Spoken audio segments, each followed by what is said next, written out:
MLA Ganta Srinivas గారికి, అలాగే మన జీబీఎస్ రాజు గారికి జిఎంఆర్ సైడ్ నుంచి వారు వచ్చారు. అయితే ఈరోజు ఒక అద్భుతమైన కార్యక్రమం. మనం ఎన్నో సంవత్సరాల క్రితం మనకి మాన్సా సంస్థ అనేది 1958లో మా తాతగారు పివిజి రాజు గారు మొదలు పెట్టారు.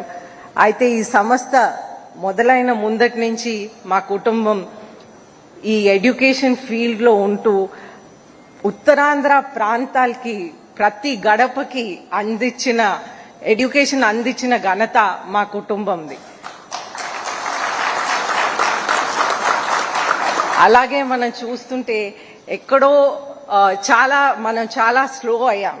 అయితే మళ్ళీ ఈరోజు ఆ పూర్వ వైభవం తీసుకురావటం ఈ జిఎంఆర్ మాన్సాస్ ఏవియేషన్ ఎడ్యూసిటీతో మొదలు పెట్టడం చాలా సంతోషం అనిపిస్తుంది.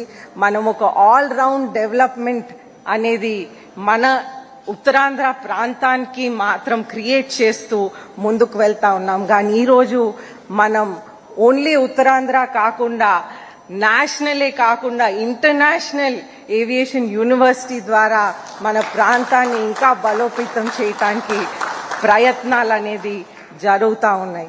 అయితే ఈరోజు ఎంతో సంతోషం అనిపిస్తుంది. మన ఏరియాకి ఒక ట్రైనింగ్ అనేది, స్కిల్ అనేది మనం అందించగలుగుతున్నాం. ఎన్నో రోజుల నుంచి ఖాళీగా పడిన ఆ భూమిని మనం మళ్ళీ వినియోగించుకొని ఒక అద్భుతమైన ఎడ్యుకేషన్ అండ్ ట్రైనింగ్ అనేది మన ప్రజలకి అందించడం ఎంతో సంతోషం అనిపిస్తూ, ప్రత్యేకంగా మన ముఖ్యమంత్రి వర్యులు నారా చంద్రబాబు నాయుడు గారికి, అలాగే మన హెచ్ఆర్డి మినిస్టర్ లోకేష్ గారికి దీంట్లో ఎక్కువ ఎఫర్ట్ పెట్టినందుకు నా ధన్యవాదాలు తెలుపుతూ సెలవు తీసుకుంటాను. Thank you.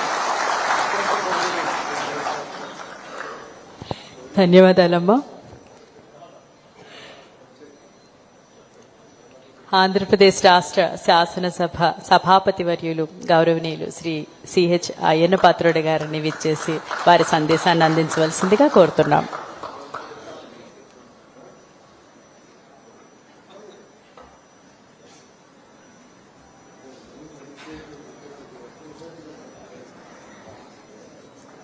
అందరికీ నమస్కారం అండి. పెద్దలు గౌరవనీయులు అశోక్ గజపతిరాజు గారికి, సోదరుడు